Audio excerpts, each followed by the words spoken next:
हम पाकिस्तानी हैं, हम आईनी पाकिस्तान पे यकीन रखते हैं, हम कानून और आइन के अंदर रहते हुए अपनी जद्दोजहद रखेंगे। लेकिन ये बात याद रहे, हमने सबने ये फैसला किया है कि अगर हमारा हक नहीं मिलता तो कोई यहाँ हुकूमत नहीं करेगा इंशाअल्लाह ताला। राहुल साहब ने जो बातें की है, सबसे पहले आपने इमरान खान के खिलाफ, आपने शाह महमूद कुरैशी के खिलाफ, आपने हमारे सदर साहब चौधरी परवेज इलाही साहब के खिलाफ, हमारी ख्वातीन के खिलाफ, बुशरा बीबी के खिलाफ जो केसेस आप लोगों ने बनाए हैं वो फौरन वापस ले।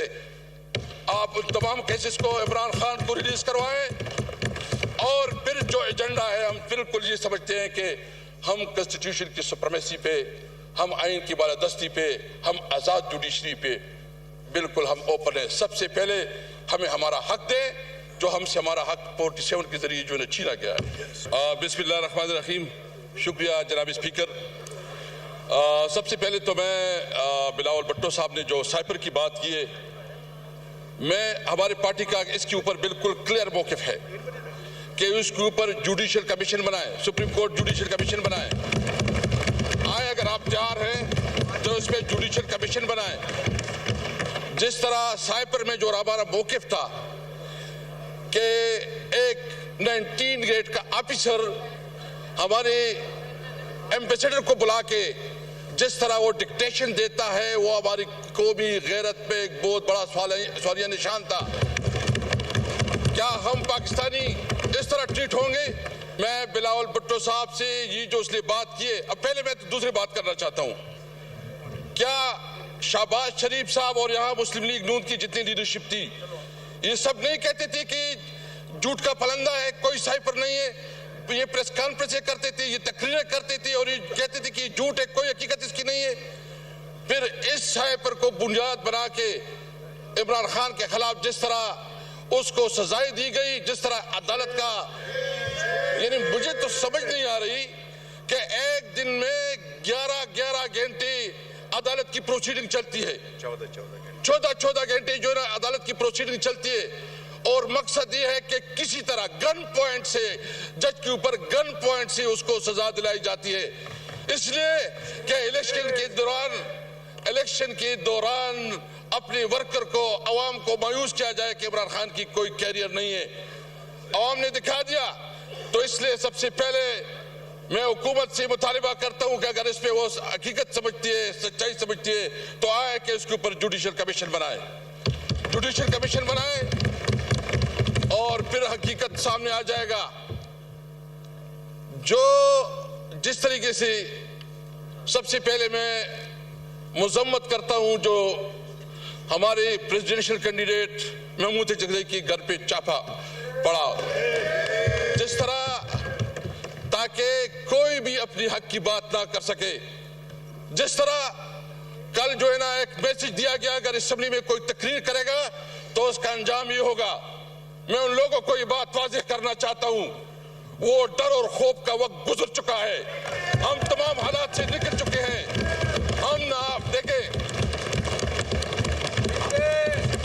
हम कानून और आइन को, हमने सारी उम्र, मैंने इमरान खान के साथ 29 साल गुजारे। मैंने उस वक्त जब उसको ज्वाइन किया तो उस वक्त बुनियादी मकसद ये था कि पाकिस्तान में कानून की हुक्मरानी हो। मैंने जो उसके साथ ज्वाइन किया तो उस वक्त ही के हमारी कॉन्स्टिट्यूशन सुप्रीम होगी, सुप्रीमेसी ऑफ कॉन्स्टिट्यूशन।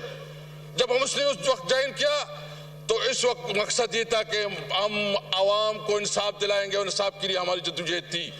29 साल इमरान खान के साथ गुजारे। इमरान खान ने कभी उसूलों पे सौदाबाजी नहीं की। उनके लिए आसान था कि वो भी एग्रीमेंट करता, मुल्क से बाहर चला जाता, लेकिन उसने न वो भागा है और उसने डट के मुकाबला किया। उसने तमाम ऑफर वो किए और उन्होंने फैसला किया है कि वो इस मुल्क में रह के हालात का मुकाबला करेंगे। मैं आपको कहता है कि इंशाअल्लाह ताला ना हमारा लीडर झुकेगा ना हम झुकेंगे इंशाअल्लाह ताला।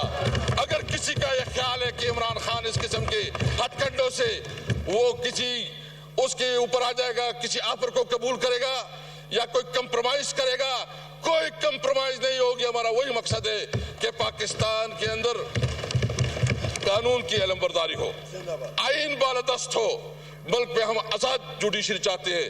تو اس لیے میں آج یہ واضح کرنا چاہتا ہوں اگر کسی کی غلط فہمی ہے, یہ جو لوگ آئے ہیں یہ سارے کندن بن گئے, کندن, اس میں کوئی ڈرنے والا نہیں ہے. میں اس سیٹ پہ جناب اسپیکر میں اس سیٹ پہ رہا 3.5 سال. میرے جس طرح توہین اور تضحیق کی گئی, گھروں پہ چھاپے پڑے, گرفتار کیا گیا, آدھی آدھی رات کو اٹھایا جاتا تھا, دباؤ میں لایا جاتا تھا کہ اپنی پارٹی بناؤ, دباؤ میں لایا جاتا تھا کہ تحریک انصاف چھوڑو, اور دباؤ میں لایا جاتا تھا کہ پرویز خٹک کو شامل کرو. میں نے اس وقت یہ کہا تھا کہ میں نے زندگی سب سے زیادہ عمر عمران خان کے ساتھ گزاری ہے. میں اپنی غیرت اور اپنے کمٹمنٹ کی بنیاد پہ میں نے کہا کہ میں مر جاؤں گا, عمران خان کو نہیں چھوڑوں گا. لیکن میں یہ پوچھنا چاہتا ہوں کہ اگر اس قسم کے عہدوں کی بھی توہین آج میرے ساتھ کل آپ کے ساتھ ہوگا, خدا نہ کرے, کیونکہ اگر عہدوں کی, میں نے اس کو کہا یہ آپ میری توہین نہیں کر رہے ہیں, آپ پاکستان کی توہین کر رہے ہیں, آپ پاکستان کی اس عہدوں کی توہین کر رہے ہیں, کیونکہ آپ کے سامنے جو ہم لوگ جو پالیٹیشین ہیں یہ بالکل آپ کسی طرح اطلاع میں نہیں سمجھتے. اس لیے یہ بات بالکل واضح ہونا چاہیے. اور میں ایک اور بات بھی کرنا چاہتا ہوں کہ یہ صرف ابھی نہیں, ابھی ہماری شروعات ہو چکی ہے. انشاءاللہ ہم ایک بہت بڑی تحریک بنانا چاہتے ہیں, اور اس میں ہم ان تمام پارٹیوں کو دعوت دینا چاہتے ہیں جو پارٹیاں اس الیکشن کے اوپر کنسرن رکھتی ہے. وہ بلوچستان کی پولیٹیکل پارٹیز ہو, وہ سندھ کی پولیٹیکل پارٹیز ہو, وہ پنجاب اور خیبر پختونخوا سے ہو, ہم سب کو اکٹھا کریں گے آئین کی بالادستی کے لیے, ہم سب کو اکٹھا کریں گے آزاد عدلیہ کے لیے, ہم سب کو اکٹھا کریں گے سویلین سپریمیسی کے لیے انشاءاللہ تعالی, ہم سب کو اکٹھا کریں گے. یہ بات بھول جائیں, یہ تو آغاز ہے.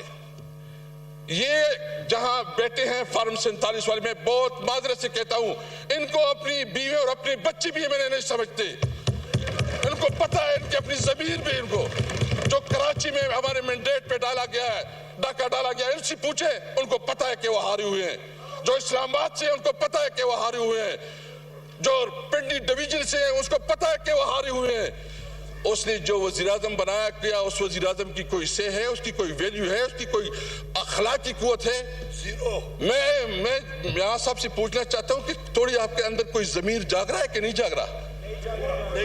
کوئی شرم, کوئی چیز محسوس ہو رہی کہ نہیں ہو رہی؟ سب سے پوچھنا چاہتا ہوں کہ تھوڑی آپ کے اندر کوئی ضمیر جاگ رہا ہے کہ نہیں جاگ رہا؟ کوئی شرم, کوئی چیز محسوس ہو رہی کہ نہیں ہو رہی؟ آپ کے سب سے پوچھنا چاہتا ہوں کہ تھوڑی آپ کے اندر کوئی ضمیر جاگ رہا ہے کہ نہیں جاگ رہا؟ کوئی یہاں حکومت نہیں کرے گا انشاءاللہ تعالی. ہم یہ بھرپور طریقے سے اپنی آواز اٹھائیں گے, یہ ہمارا حق ہے. میں اس کے علاوہ دو اور باتیں کرنا چاہتا ہوں, اور پھر جو ہے نا یہ جو عمران خان کے اوپر مختلف کیسز بنائے گئے ہیں جس میں کوئی حقیقت نہیں ہے, جو کہ من گڑت ہے, جو بے بنیاد ہے, جس طرح اس کے خلاف میڈیا کمپین چلایا گیا, ایک نیریٹو بنائی گئی, وہ عمران خان جس نے اس ملک کو شوکت خانم اسپتال دیا جو کینسر کی مریضوں کے لیے مفت علاج, وہ عمران خان جس نے اس ملک کے لیے ورلڈ کپ جیتا, وہ عمران خان جو ٹریڈ مارک کے پوری دنیا میں عمران خان کا نام پہچانا جاتا ہے, اس کو دہشت گرد ڈکلیئر کیا. اگر عمران خان دہشت گرد ہے تو پھر کوئی جو ہے نا, کوئی ہم سب پہ سارے دہشت گرد ہے.